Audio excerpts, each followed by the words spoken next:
सुप्रभातम। आज आम द्वितीय श्रेणीर विषय विज्ञान प्रसंग पतंग। आमे पूर्व कालांश मानकरे विभिन्न प्रकार प्राणी मानक विषय रे आलोचना करि सारिछु।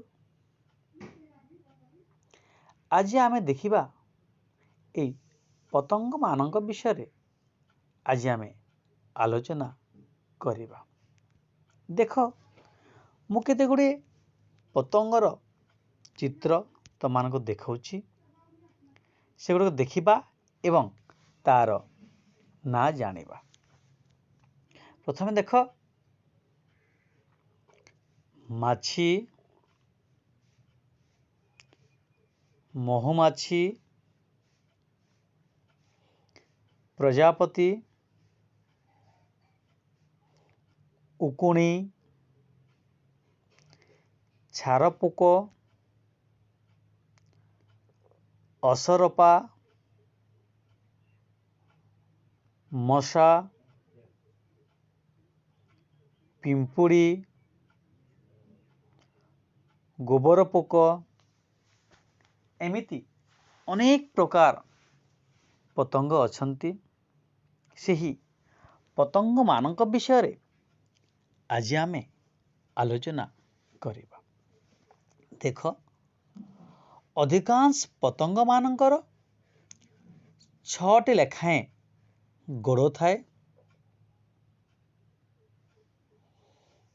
हेले ओ तांको शरीर को बा तांको शरीर 3 भागरे विभक्त होई थाए। एमानंकर शरीर मुंड, छाती और पेट एहीपरि 3 भागरे विभक्त होई थाए। हेले केतेक पतंग मानंकर उड़िबा पई डाना थाए, सेमाने तांको डाना साहाय्य रे उड़ी पारंती। आउ केते गुडे पतंग अछंती सेमानंकर डाना न थाए। हेले एही डाना नथिबा पतंग माने भूई उपरे गुरुंडी गुरुंडी जीवा आसीबा करंती। हेले देख हेले एथिरे विभिन्न प्रकार प्रश्न आसी पारे। कौन प्रश्न आसी पारे? प्रथम प्रश्न है पारे पतंग मानंकर केतोटी गोड़ थाए? हम लिखिबा पतंग मानंकर 6टी लेखाएं गोड़ थाए। ए पतंग मानंकर शरीर को केते भागरे विभक्त करा जायछि ओ सेगुडिक कौन कौन? हम लिखिबा पतंग मानंक शरीर को साधारणतः 3 भागरे विभक्त होई थाए।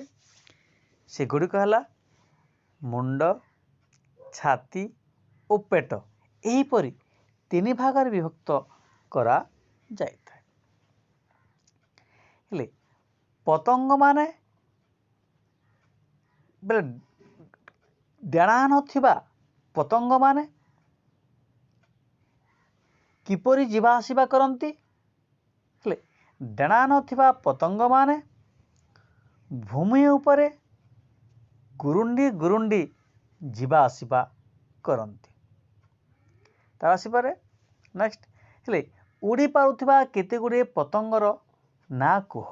हम लिखिबा उड़ी पारुथिबा पतंग गुडिक हेले माछी, महुमाछी, प्रजापति, असरपा, गोबर पोक एहीपरि मशा एहीपरि अनेक केते पतंग अछंती।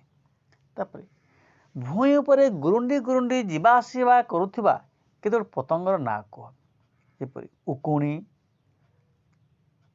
छारपोक, पिंपुड़ी एमानंकर डाना नाही, एमाने भूई उपरे गुरुंडी गुरुंडी जीवा आसीबा करंती। एहीपरि आमे विभिन्न प्रकार प्रश्न तैयारी करिपारिबा ओ लिखिपारिबा। ମୁଁ ଯେତେ ପ୍ରଶ୍ନ କଲି ଆଉ ଯାହା ଉତ୍ତର କଲି ସେଗୁଡ଼ିକ ଆମେ ସୁନ୍ଦର କରି ଖାତା ଲେଖିପାରିବା। ଆମେ ଏବେ ଦେଖିଲୁ ବିଭିନ୍ନ ପ୍ରକାର ପ୍ରାଣୀମାନଙ୍କ ବିଷୟରେ ଆମେ ଆଲୋଚନା କଲୁ। ସେଗୁଡ଼ିକ ଆମ ଖାତାରେ ସୁନ୍ଦର ଭାବରେ ଲେଖିବା ଓ ପରବର୍ତ୍ତୀ କାଳାଂଶରେ ଆମେ ଆଉ ନୂଆ ପାଠକୁ ପଢ଼ିବା। ଆଜି ଏତିକି ଥାଉ। ଧନ୍ୟବାଦ। ରହୁଛି।